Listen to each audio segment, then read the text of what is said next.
Halo Sobat Your Spesial, balik lagi sama aku Wina di episode yang luar biasa. Kali ini aku kedatangan Kak Anas. Halo Kak Anas, apa Hai, kabar? baik. Ya, Kak Anas ini salah satu staff dari Rumah Suka. Apa sih Rumah Suka? Kita mau gali lebih-lebih lagi apa itu Rumah Suka. Jadi check it out, oke?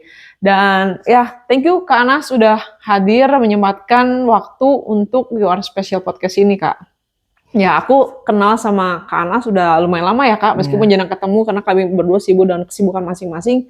Tapi aku merasa terpanggil untuk bisa wawancara Kak Anas karena Kak Anas sendiri memiliki tujuan mulia ya lewat pekerjaan yang dilakukan. Mungkin Kak Anas bisa memperkenalkan diri, apa kesibukannya sehari-hari. Silakan Kak. oke. Nama saya Anastasia, tapi biasanya dipanggilnya Kak Anas. Nah, saya tuh saat ini bekerja di satu yayasan yang menjangkau anak-anak yang menjadi korban kekerasan seksual, eksploitasi, dan juga perdagangan anak. Di mana kami selain melakukan prevention, pencegahan melalui pelatihan, melalui kampanye, dan juga kami menyediakan rumah aman untuk anak-anak ini karena biasanya mereka itu sudah tidak aman tinggal di tempat asalnya. Mereka butuh satu tempat di mana mereka bisa mulai lagi menata kehidupan mereka menjadi lebih baik. Jadi misalnya yang tadinya udah putus sekolah, mulai sekolah lagi, Iya. terus misalnya kayak dia sukanya apa gitu. Kita mulai cari minat bakatnya dia seperti apa supaya mereka bisa memiliki masa depan yang berbeda dibandingkan pada saat mereka masuk ke tempat ini yang kami menyebutnya Rumah Suka. Wow. Kira-kira udah berapa lama Kakak memiliki hati seperti ini Kak? Awal mulanya. Melakukan pekerjaan seperti ini atau pelayanan seperti ini sudah dari tahun 2004 sebetulnya. Waktu itu saya dan suami memulai satu rumah aman juga. Oh. Nah, cuma pada saat itu tidak spesifik untuk anak, tapi ada anak sampai wanita dewasa. Nah, setelah dari 2004 sampai sekitar 2007, setelah itu kami ada panggilan yang lain, terus sempat terhenti dan berpikir mungkin tidak akan melakukan pekerjaan seperti ini lagi sampai di satu titik mulai ketemu lagi dengan orang-orang yang membutuhkan pertolongan, membutuhkan tempat seperti ini, dan akhirnya ya kami dengan pertolongan orang-orang baik dan akhirnya bisa membuka tempat Rumah Suka ini. Oh iya, kan dari sekian banyak apa ya di panggilan atau pekerjaan di luar sana, tapi Kakak memilih untuk care ya, peduli dengan orang-orang seperti ini kan pasti nggak mudah ya kan Kak ya, dan nggak semua orang juga mampu dan punya hati seperti Kakak. Apa ada momen khusus ketika Kakak dapat hati seperti ini, akhirnya sampai sekarang terus berlanjut, ada nggak momen khusus yang mungkin di tahun 2004 yang sehingga Kakak memutuskan, "Oke, aku mau menjalani panggilan ini." Sebetulnya sih mungkin karena gini, saya memiliki mungkin masa lalunya, mungkin saya tidak di traffic sih, tapi memiliki masa lalu yang penuh trauma, Oh. penuh berantakan juga kehidupannya. Terus ada satu momen di mana saya kayak mengalami satu terobosan dan bisa berbalik dari hal yang kayaknya nggak punya harapan lagi ke depan, hidup udah berantakan, sampai saya bisa mencapai apa yang saya cita-citakan gitu, cita-cita kayak SD. Nah, dan hati saya tuh nggak bisa berpaling dari mereka yang memiliki masa lalu kurang lebih sama seperti saya. Mereka yang kayaknya udah nggak punya harapan, mereka yang kayaknya udahlah nggak ada masa depan yang baik buat saya karena hidup saya udah Oh, berantakan. oke. Nah, hati itu tuh suara hati atau apa ya namanya, compassion untuk anak-anak, khususnya anak-anak perempuan ya, perempuan atau anak-anak perempuan yang memiliki masa lalu seperti itu tuh kayak selalu ada di dalam hati saya Iya. dan selalu dipertemukan gitu kayak dimanapun bentuk kerjaannya. dimanapun tempatnya. Oh, Selalu oke. ketemunya sama orang-orang seperti ini gitu. Oh, Sampai kadang-kadang dulu tuh pernah ada satu temen yang bilang gini, "Kak, aneh banget sih lu. Kenapa sih orang-orang yang ada di sekeliling lu tuh semuanya orang-orang yang aneh-aneh?" gitu. Tapi sebetulnya mungkin bukan aneh ya, setiap orang ada keunikan sendiri kan. Makanya ya you are sih seperti yang Wina bilang gitu ya, you are special. Saya ngelihat mereka, mereka spesial dengan cara mereka sendiri. Nah, orang-orang inilah yang kayaknya punya tempat khusus juga gitu di oke. hati saya ya. Selama bertahun-tahun berusaha nggak mau, nggak mau, nggak mau, nggak Iya, mau, tapi tetap dikejar balik lagi ke situ. ya namanya panggilan sih ya Iya kayak kalau betul, namanya panggilan kita nggak bisa menghentikan suara itu dalam hati kita ya pasti iya, balik lagi dan ketika kita mengerjakan panggilan itu kita ada sukacita ya yang iya sukacita betul. yang mungkin orang lain nggak rasain cuma kita Nggak bisa sendiri. dihitung sama uang. Iya betul, sukacita melebihi harta Iya, kekayaan gitu. Terus kayaknya kan, Kakak fokusnya kan kayak human trafficking dan lebih fokusnya ke wanita ya kan, Kak? Kayaknya kalau zaman sekarang dibanding zaman dulu mungkin udah ada kayak kasus-kasus gitu human trafficking, pelecehan seksual dan sebagainya. Tapi kayaknya sekarang justru semakin banyak ya kan, Kak, lebih ya, kayaknya, bahkan bukan, wanita dewasa ya, dari kecil juga gitu. Jadi kayak lebih situasi sekarang tuh kayak nggak aman nggak sih, Kak, ya? Kalau menurut aku sih kayaknya semakin begitu, tidak aman ya. semakin tidak aman. Itu menurut Kakak ya gimana ya? Kenapa? Apakah dari faktor keluarga kah gitu kan? Keluarganya broken home atau seperti apa, Kak, pandangan Kakak? Banyak memang dari faktor keluarga. Misalnya bukan hanya broken home aja, tapi masalah situasi ekonomi Oh, ya. iya. Jadi situasi ekonomi yang bikin mereka mudah diperdaya gitu sama Mmm, si orang yang mau men-traffic mereka kayak gitu. Mereka ngelihat ini sebagai salah satu solusi. Mereka nggak tahu gitu apa yang akan terjadi sama diri mereka gitu pada saat mereka agree buat ikut sama orang yang mau ngasih pekerjaan ini. mmm, Terus juga kan karena sosial media sekarang iya sangat luas ya, iya betul. maksudnya aksesnya Gampang ya? betul-betul gampang, Iya. itu yang bikin juga anak-anak remaja ngelihat bahwa kok dia tuh gampang banget sih bisa punya handphone yang paling baru, Iya baju yang keren, staycation ke tempat keren, sepatu branded, baju branded, tas branded. Itu juga salah satu pemicu buat mereka nggak pikir panjang pada saat ada yang nawarin misalnya gini, "Kamu mau kerja di kafe nggak? Gajinya 10 juta mhm, satu bulan." Mungkin nggak sih waiter gajinya 10 juta terus kayaknya dia nggak mungkin lulusan sih, SMP. nggak mungkin. Tapi kan karena memang keterbatasan pengetahuan, Iya nah itu yang bikin mereka agree gitu buat ikut dan wah 10 juta nih satu bulan kalau tinggal di kampung nggak mungkin bisa iya. dapat segitu. Nah itu sih dan korban kalau dibilang banyak, Jawa Barat sendiri ini ada satu data yang cukup mencengangkan. Itu tuh wanita nih, wanita ya nggak termasuk yang pria. Wanita yang di-traffic setiap bulannya kurang lebih sekitar 1.500.000 orang. Setiap bulan. Setiap bulan, 30%-nya anak. Jadi kurang lebih 450 anak di-traffic di Jawa Barat. Dan Jawa Barat tuh lumayan punya kantong-kantong yang memang jadi inceran para trafficker ini sih. Gimana Kak, maksudnya kayak seseorang akhirnya terlibat human trafficking, emang memang ada agennya atau memang ada orang-orang yang di belakang layar gencar yang mungkin pemerintah nggak tahu sehingga mereka miss kasus ini itu gimana Kak?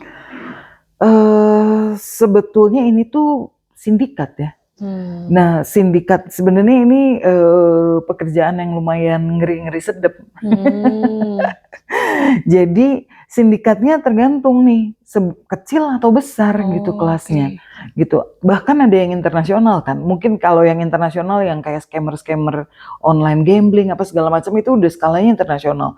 Tapi mereka kan ngambilnya dari desa-desa atau dari kota-kota, mmm, mhm, yang ada di Indonesia dan jaringannya sudah sangat sangat luas dan sangat kuat gitu, sampai bisa menjerat segitu banyaknya orang. tapi pemerintah apakah tahu atau tutup Pemerintah mata? tahu. Pemerintah tahu dan tutup mata. Maksudnya tahu untuk kasus tertentu mereka tutup mata, kasus tertentu, mereka bisa kerjakan. Tergantung, ini agak sensitif nih. Iya. Nah, tergantung kasusnya dan tergantung siapa di belakang kasusnya. Oke. Nah, kebetulan memang saya ada di satu jaringan nasional yang memang kita tuh gencar buat ngejar pemerintah juga. Ayo, ini tuh banyak banget loh orang Indonesia yang jadi korban. Dan worldwide kita tuh nomor 4 terbesar. Wow. Seluruh dunia kita nomor 4 terbesar. Jadi itu yang bikin kayak, aduh, ayo, ini tuh bukan cuma pemerintah aja yang harus aware, tapi kita sebagai masyarakat juga harus beneran sadar gitu. Iya. Dan jangan berpikir bahwa kita mah jauh nih dari dunia trafficking gitu. Itu tuh bisa lewat apa aja, misalnya contohnya kayak lewat game yang sangat familiar sama anak-anak. Cowok kan ya anaknya Iya. main Roblox. Iya. Nah, itu salah satu game di mana para trafficker mereka mulai masuk dan ngedeketin ke anak-anak. Gitu. Jadi kayak misalnya lewat ayo kamu saya kasih diamond misalnya, atau enggak saya kasih token yang kayak gini gitu yang harganya mahal, tapi orang ini mau kasih token, tapi terus nanti orangnya bilang, tapi kamu buka dulu ya ini baju atas misalnya, terus kamu bikin video, saya kasih ininya. Kadang anak kecil mereka nggak berpikir gitu, yang penting dapat tokennya gitu.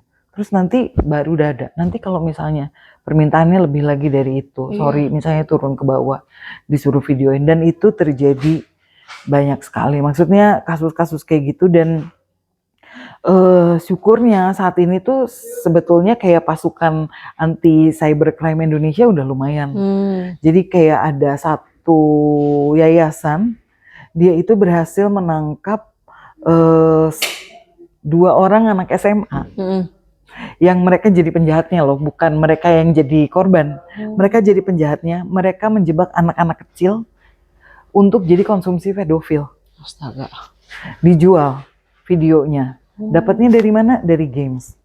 Nah, jadi bukan yang kayaknya, jadi kalau kita ngomong soal trafficking itu bukan cuma sekedar, itu sih kayaknya nggak mungkin deh kita itu, tapi kayak anak itu tuh the enemy is lurking gitu ke anak-anak kita dimanapun juga. Makanya kita sebagai orang tua di dunia yang secara digital udah sangat maju, penting banget buat kita tuh ngerti gitu soal kemajuan digital, gimana ngecek semua kegiatan online anak-anak kita kayak gitu. Iya, lewat sharing-sharing kita ini memang orang tua atau komunitas ya, di mana kita berada, kita nggak boleh tutup mata ya Kak. Betul. Kita harus mau nggak mau harus cari ya, belajar gitu kan tentang digital sekarang seperti apa gitu, dan kita juga harus mengenal orang-orang di sekitar kita karena nggak semuanya juga baik ya. Betul. Gitu, kadang mau mengambil keuntungan. Jadi kita sebagai apalagi orang tua yang mendengarkan bisa lebih hati-hati ketika anaknya bermain video game atau bermain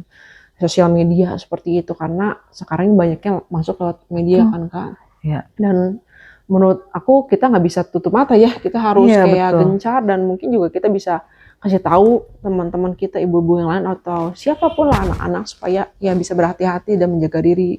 Dan mungkin juga kalau misalnya udah ada apa red flag ya, kayak misalnya ini kok agak aneh ya gitu ya, mungkin bisa lapor misalnya ke orang tua atau ya siapalah yang lebih ngerti ya, lebih dewasa seperti itu.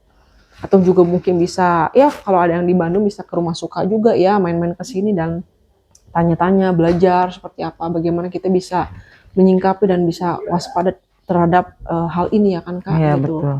Dan pasti ya nggak cuma tugasnya Kak Anas aja ya. Iya, betul. Tugas kita semua. Cuma kadang-kadang mungkin orang-orang ya mau apa ya, itu bagian dia gitu, aku punya bagian lain seperti itu. Tapi kita harus sama-sama turun tangan karena kan skalanya udah besar ya Kak. Kita keempat terbesar di dunia. Jadi itu shock banget sih gitu kan. Dan pentingnya juga sih Kak, pentingnya juga kayak penyuluhan ya Kak, kayak training gitu Kak ke anak-anak SMA, SMP. Kadang-kadang sekolah tuh ngerasa bahwa nggak ada di sekolah saya, gitu. Jadi itu sebetulnya, padahal Padahal kalau mereka yang sudah jadi korban, misalnya nih ya, yang korban yang secara online, Iya. kan yang sekarang tuh karena kegiatan banyak, kita jadi ngarahnya banyak ke yang online dulu mungkin ya, kayak misalnya jual video-video pub, foto terus dijual, atau video-video mereka sedang melakukan, Oh. anak-anak perempuan nih ya, kalau misalnya remaja, kalau anak kecil mungkin sebatas yang kayak gitu, dan mereka emang sebatas token games. Tapi kalau udah anaknya remaja, kita sebagai orang tua juga mesti aware kalau misalnya tiba-tiba anak saya SMA kok tiba-tiba punya baju branded, kok tiba-tiba punya tas branded, kok Iya, tiba-tiba bisa ganti handphone yang mereknya lebih mahal dan uangnya bukan Iya. dari kita. Heeh. Gitu. Nah itu tuh perlu dicurigai, mungkin kayak si e-walletnya mulai dicek dari mana uangnya, yang kayak gitu. Nah dan itu bisa terjadi betul-betul sama siapa aja gitu, bukan hanya orang-orang yang tidak berpendidikan, bukan hanya orang-orang di kampung, orang-orang di kota pun itu bisa terjadi. Dan maksudnya di SMA yang terkenal pun misalnya gitu, Iya.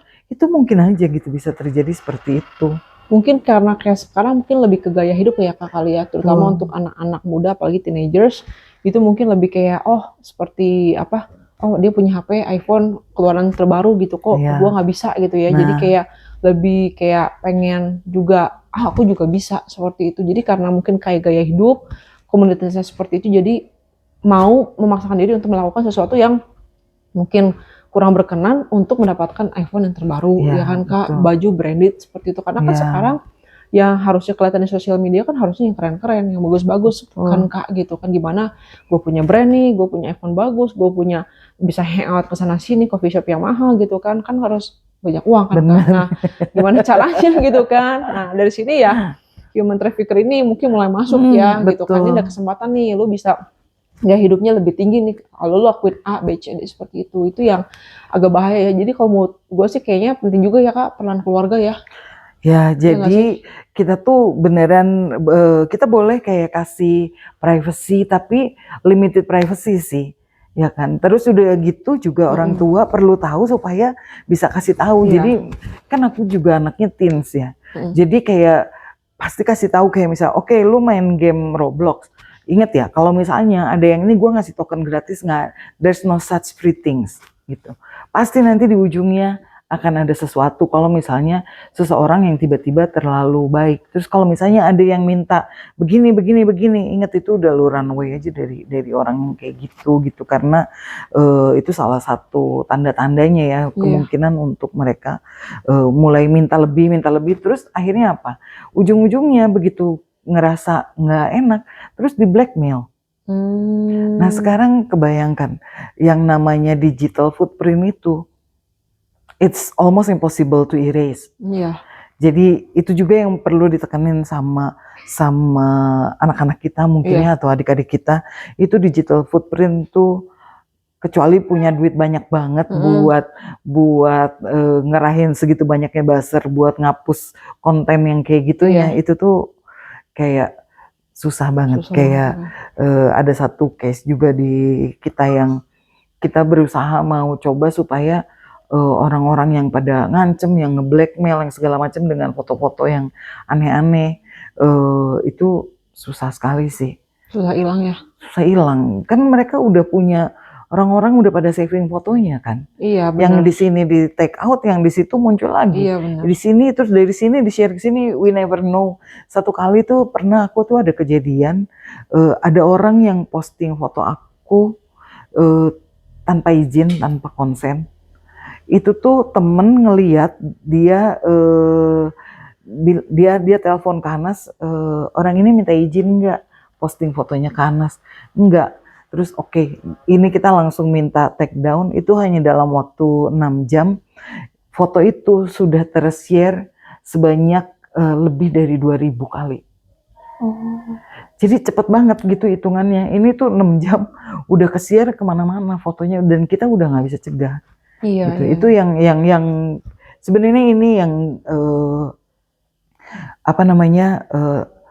pada saat misalnya seseorang mengambil keputusan untuk oke, saya mau bersedia buat kirim foto yang mungkin seronok Vulgar. atau gimana, vulgar. Nah, begitu dikirim ke satu orang, udah nggak punya lagi power atas foto itu. Dan pada saat nanti kita mau Hapus. istilahnya hidup bener Iya. atau gimana, itu tuh bener-bener yang udah spread out gitu. Iya. Ya, kayak gitu. Itu yang berhubungan dengan kejahatan yang di dunia Sosial media digital ya. benar-benar. Kalau misalnya yang bukan digital, yang lebih parah lagi, kalau misalnya memang melalui sosial media anak ini bersedia dibawa, gitu. Nah, begitu udah bersedia dibawa, udah dia bakalan dikurung, disiksa. Kebanyakan tuh modusnya biasanya dikurung, disiksa, dicekokin obat, terus dijual ke pelanggan. Oh. Kayak gitu. Jadi kalau misalnya kayak korban gitu kan diiming-imingi terus keluarganya pas dibawa gitu, oh bilangnya apa kamu diajak kerja atau gimana? Ada dengan cara baik-baik, ada yang tidak dengan baik-baik. Oh. Ada yang dengan cara baik-baik mengiming-imingi keluar baik-baik, mengiming-imingi keluarga, ini saya beliin sawah. Gitu. Tapi anaknya ikut kerja ya sama saya ada kafe di Bali misalnya, kayak gitu. Kafe ya, dan di sana kafe remang-remang dan mereka harus melayani tamu. Ada satu anak yang sempat akhirnya dikirim ke saya pada saat dia sudah direscue dari Bali, umurnya 12 tahun waktu dia dijual ke sana. Dan ini anak umur 12 tahun, dia harus minum, targetnya dia adalah harus bisa menghabiskan 40 botol bir dalam semalam. 12 tahun. Oh my God. Itu kayak, ya belum lagi yang di luar itunya ya. Ini untuk minumannya aja dia sendiri harus menghabiskan segitu karena ditarget harus dapat uang sekian banyak. Kalau misalnya nggak dapet, ya disiksa salah satunya. Kayak gitu. Jadi mungkin Rumah Suka juga, bukan mungkin ya, Rumah Suka sudah menjadi jawaban lah istilahnya kan Kak untuk istilahnya menyelamatkan korban-korban yang human trafficking kan Kak gitu. Jadi ya, aku mau lebih tahu lagi nih tentang Rumah Suka. Udah berapa lama Kak Rumah Suka ini berdiri? Rumah Sukanya sendiri sih kita baru 2 tahun setengah gitu. Jadi waktu itu tuh sebelumnya kami tuh menjangkaunya bukan bukan ke anak-anak secara spesifik, tapi dewasa lewat sebuah kafe waktu itu. Jadi ngejangkau mereka, memberikan pelatihan, menyediakan tempat bekerja kayak gitu supaya mereka bisa menghasilkan uang yang baik lah ya gitu. Terus belakangan itu tuh beberapa teman yang kirim anak-anak yang direscue dari lokalisasi dikirim ke kafe ini gitu. Nah, kita kan nggak bisa mempekerjakan mereka karena mereka di bawah umur 12, 14 tahun gitu. Akhirnya dengan berat hati harus dianterin pulang ke rumah orang tuanya. Setelah dianterin pulang ke rumah orang tuanya, 2 minggu kemudian kita dengar kabar kalau anak ini udah dijual lagi sama orang tuanya. Gitu. Itu yang kasus yang kalau misalnya memang orang tua yang terlibat dalam penjualan anak ya. Iya. Gitu. Jadi kalau rumah itu tuh jadi kalau kafenya kita mulai dari tahun 2021 lah ya. Oke. Terus begitu banyak anak-anak ini, terus ya kita dapat support buat tempat dan lain sebagainya, akhirnya kami buka Rumah Suka ini. Itu ya, Rumah Sukanya sendiri sekitar 2 tahun setengah. Ada berapa banyak di sini Kak? Kalau in and out mungkin di atas 20 lah ya, 24-an anak. Tapi kita tuh kan programnya long term. Jadi kalau masuk ke sini anaknya sekolahnya baru SD, that mean dia bakal stay di sini kurang lebih sekitar 6-7 tahunan ya. Ada yang SD di sini? SD kelas berapa? Baru lulus kelas 6 SD. Udah human trafficking? Astaga. Gitu. Ya jadi kita tuh tipenya residensial, jadi banyak di Indonesia shelter nggak banyak, tempat kayak kami nggak banyak. Dan sebetulnya mereka tuh kayak Sebetulnya di tempat seperti Rumah Suka ini tuh tidak banyak di Indonesia. Kalau kita mau bicara soal korban, Jawa Barat aja sekitar 450. Mm-mm. Nah, kebayangkan sangat kurang. Nah, tapi kebanyakan mereka tuh hanya 1 tahun atau 2 tahun maksimum. Nah, kalau masuknya SD, terus ikut program selama 2 tahun. Pada saat dia keluar, rasanya sih belum bisa mandiri ya. Iya. Gitu. Jadi memang walaupun ini bukan satu pelayanan yang mudah untuk Mm-mm. membiayai anak-anak bisa sampai selesai SMA, tapi rasanya worth it gitu dengan kita mengusahakan supaya mereka bisa at least punya ijazah SMA, at least punya skill yang kira-kira bisa bantu mereka buat menghasilkan uang ke depannya. Iya. Jadi selama mereka di Rumah Suka ini, kegiatan-kegiatan apa saja kak yang dilakukan? Yang pasti sekolah. Mm-mm. Sekolah tuh macam-macam, tergantung case anaknya, tergantung kemampuan kognitif anaknya.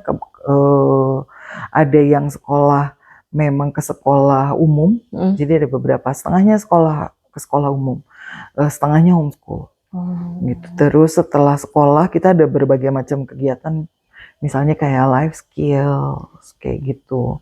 Pelatihan-pelatihan yang berhubungan dengan karakter development, seperti itu. Terus pemulihan mental juga lewat grup terapi misalnya. Oke, ya. Terus kita juga ada konselor, kita ada psikolog, kerja sama psikolog juga. Mm-mm. Jadi secara reguler anak-anak juga kita kirim ke psikolog untuk update kira-kira sampai sejauh mana progresnya anak ini. Ada satu anak yang masuk ke sini, setiap yang masuk pasti asesmen psikolog. Kita mesti lihat apakah mereka sehat secara mental, bisa. Jadi ada kasus-kasus yang memang traumanya udah segitu parah, kami nggak bisa handle. Kalau misalnya memang sudah psikis ya masalahnya. Nah, jadi pada saat awal kita tuh ada asesmen awal dulu.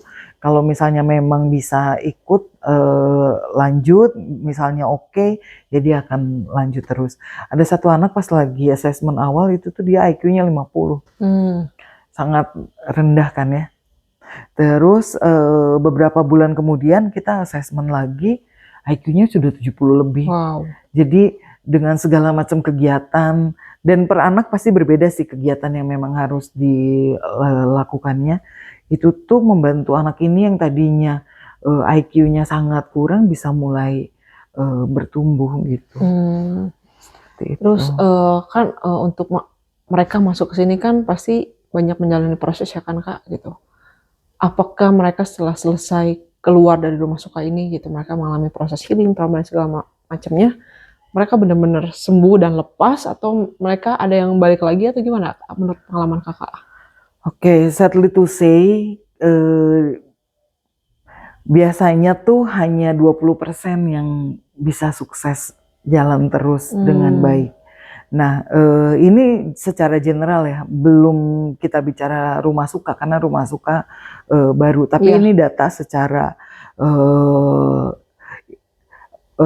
acknowledge worldly gitu, bahwa pada saat kita menolong korban, kemungkinan untuk berhasilnya hanya 20%.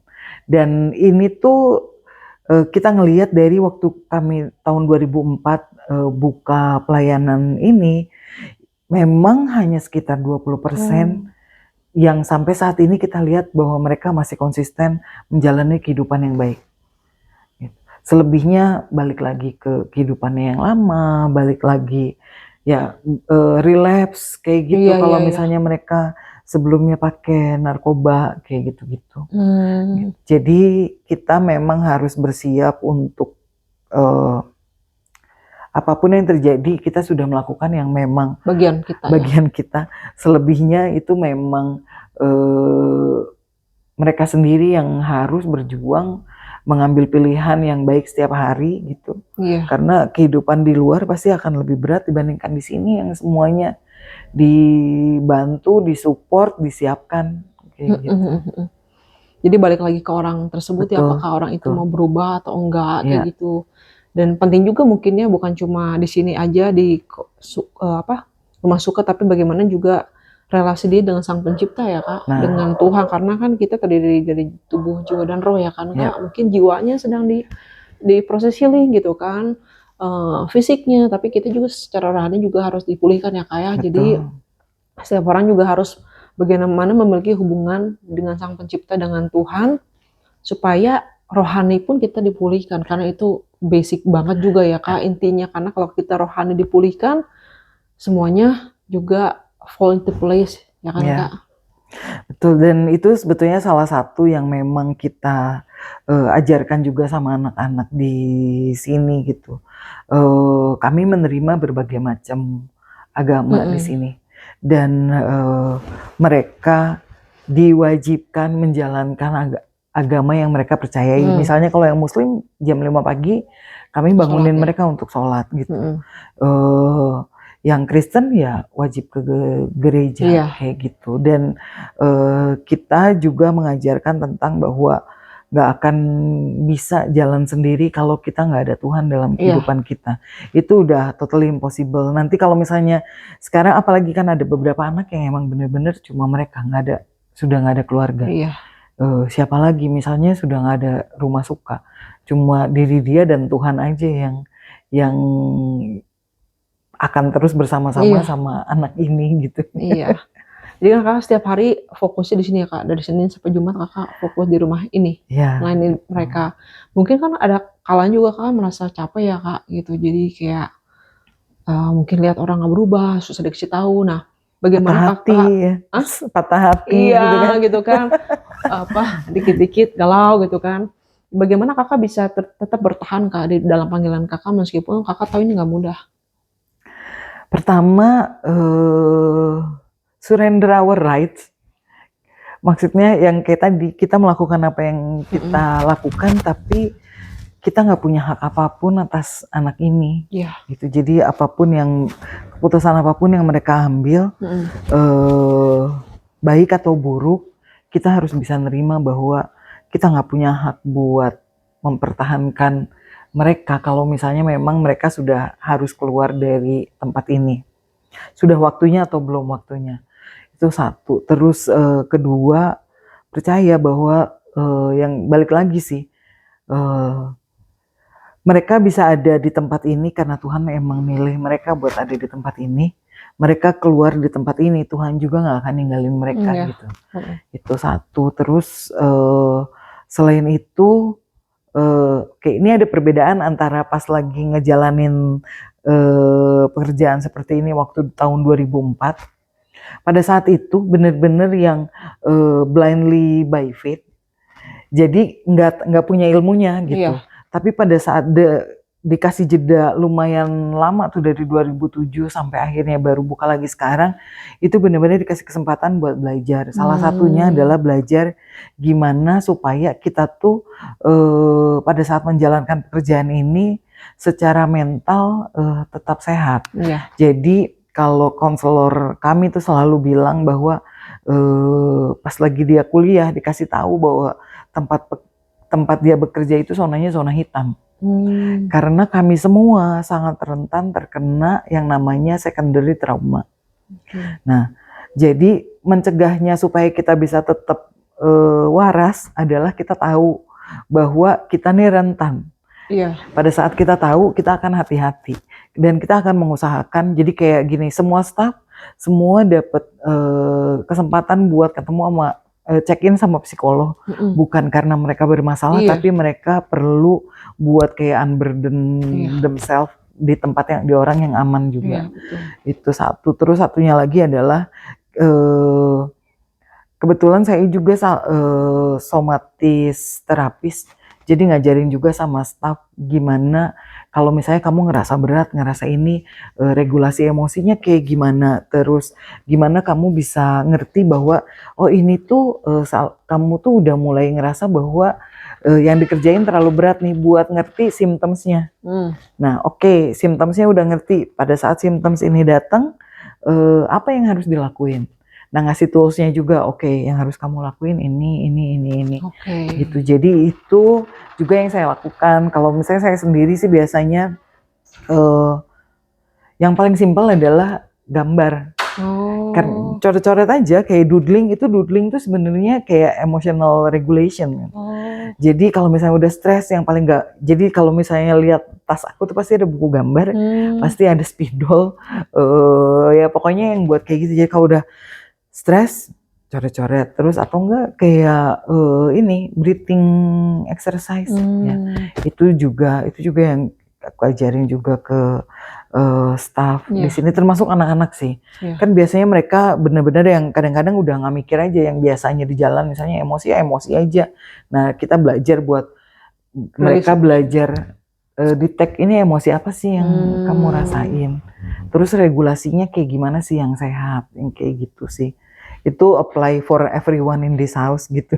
Bagus banget sih ya, bagaimana kita bisa tetap mental health kita tetap terjaga. Ya, Mungkin kalau orang mereka breakdown mental health karena mereka nggak tahu cara rilisnya gimana sih, kayak mungkin lebih ke minum-minum atau mungkin hal-hal yang negatif atau mungkin tidur sepanjang hari atau ya gitu ya Kak.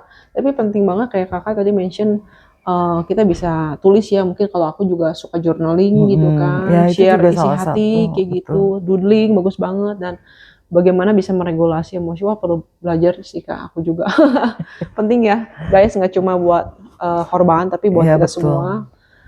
Bagaimana kita bisa mengenal emosi kita supaya kita juga tidak sekeliling kita juga terus sehat ya, keluarga kita juga sehat, jangan sampai karena kita emosi keluarga kita, pasangan kita, anak-anak kita jadi korban kemarahan kita itu juga bagus, sehat, dan anak-anak juga kayaknya ada trauma, ada kepahitan. Banyak ceritanya ya gitu. Kemudian kerinduan Kakak nih ke depan, untuk Rumah Suka ini seperti apa pengharapannya gitu Kak? Kerinduan yang paling besar sebetulnya Indonesia free from human trafficking. Jadi bukan, walaupun Rumah Suka kapasitasnya kita nggak besar gitu, tapi mudah-mudahan lewat tempat ini kita tuh bisa menjadi tempat aman buat anak-anak, terus dimana anak-anak tuh bisa dapat punya masa depan yang lebih baik, dan anak-anak yang di sini juga mereka bisa aware dengan bahayanya human trafficking dan gimana mereka bisa bagiin juga sama teman-temannya dimanapun mereka berada tentang bahayanya human trafficking ini. Terus ya sebetulnya sih pengen ngelihat lebih banyak lagi anak-anak Indonesia bisa produktif, bisa mencapai apa yang memang potensi yang Tuhan sudah tetapkan dalam kehidupan mereka masing-masing. Sebetulnya kayak gitu sih. Dan kalau Rumah Suka sendiri setiap bulannya untuk kayak makan, untuk sewa tempat itu berarti ada support ya Kak? Puji Tuhan saat ini tuh Tuhan cukupkan. Tapi ada kebutuhan nanti mungkin yang diperlukan secara spesifik, ada nggak Kak? Pasti ada lah ya, kan kita ngurus anak kita aja di rumah. Ada. Maksudnya kan kayak kita tuh sama kayak lagi ngurus anak tapi punya anak 14 orang kan, plus punya staff. Nah jadi yang pasti ya kebutuhan sehari-hari kayak makan, terus misalnya alat-alat kebersihan, sabun, shampoo ya namanya anak-anak perempuan gitu kan, terus sekolah kan, uang sekolah. Tempat juga sampai saat ini kita masih sewa juga kan, kayak gitu. Jadi sebetulnya kebutuhan kita setiap bulan lumayan besar. Makanya kenapa shelter di Indonesia nggak banyak, less than 20. Walaupun korbannya di Indonesia sangat banyak, tapi rumah aman di Indonesia masih sangat kurang. Kenapa? Karena biaya operasionalnya sangat tinggi dan dibandingkan pencegahan misalnya ngasih training, ya mungkin biaya operasionalnya buat ongkos sama trainer misalnya.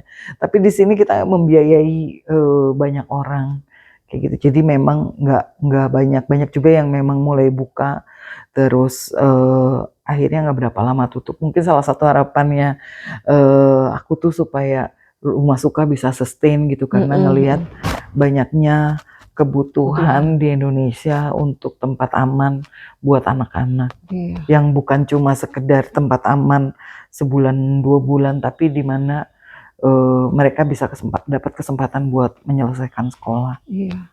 Mungkin buat teman-teman yang denger mungkin ada hati ya untuk membantu Rumah Suka atau sponsorship itu dipersilakan teman-teman. Nanti aku sertakan link Rumah Suka, Instagram juga nanti di YouTube, nanti bisa cek juga di Your Special di Instagram. Jadi karena seperti Kak Anas tadi bilang, Rumah Suka ini selalu ada kebutuhan ya gitu. Dan bagaimana teman-teman bisa memberikan dampak nih buat teman-teman di Rumah Suka, buat staff-staff supaya mereka tetap semangat. Jadi feel free bisa kontak aku langsung di Your Special Podcast dan atau langsung ke Rumah Suka juga bisa. Karena apapun sedikit besar itu sangat berharga ya buat kita, buat apa operasional di Rumah Suka ini, buat teman-teman yang juga jadi korban gitu. Nah, last but not least ya, the last but not least, mungkin bagi teman-teman yang nonton, kakak mau kasih kayak encouragement, mungkin ada yang sekarang jadi korban, atau ya teman-teman anak-anak muda yang mungkin kehilangan tujuan atau visi dalam kehidupan mereka, mungkin kakak bisa kasih kata encouragement buat mereka. Apa ya?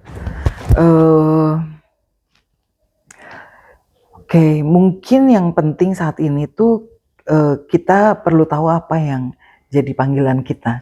Karena pada saat kita mengerjakan sesuatu yang jadi panggilan kita, kita tuh kita akan mengerjakannya dengan penuh sukacita. Walaupun mungkin berat, bisa terus tetap berjalan maju gitu. Bukan cuma sekedar ya udah ngerjain ini aja yang penting dapat uang, atau nggak tahu mau ngapain, yang daripada nggak ngapa-ngapain mendingan ngerjain ini. Jangan. Yang paling penting adalah pertama kita tahu passion kita apa, panggilan kita apa gitu. Terus apa panggilan Tuhan dalam kehidupan kita itu sangat penting, karena kita akan berjalan. Dengan itu kita bisa berjalan dengan satu kepastian bahwa di depan pasti akan selalu lebih baik. Iya. Buat teman-teman mungkin yang jadi korban atau jadi korban, buat yang jadi korban mungkin bisa DM ke Instagram Rumah Suka. Terus kalau misalnya ada yang mau tanya-tanya juga, misalnya kayak oh kalau ini tuh trafficking apa enggak ya, itu kalau misalnya anak saya ngalamin kayak gini, ini ngalamin kayak gitu, itu boleh juga reach out ke kita. Nanti saya juga tinggalin nomor handphone yang bisa dihubungin. Oke, Kak Anas, thank you so much buat sharing pengalamannya, dan terima kasih buat hatinya, pelayanan dan kerja keras untuk terus ada di Rumah Suka dan bagaimana bisa membantu untuk anak-anak yang ada di tempat ini bisa diubahkan, ditransformasi sehingga mereka keluar bisa menjadi orang yang lebih baik lagi. Terima kasih Kak buat Kak Anas dan tim dan semua tim Rumah Suka. Sukses selalu Kak, dan Tuhan Yesus berkati pelayanan ke depannya. Amin. Terima kasih juga Win. Ya, God bless. Oke, teman-teman, thank you udah nonton di episode kali ini. Pasti teman-teman banyak belajar ya.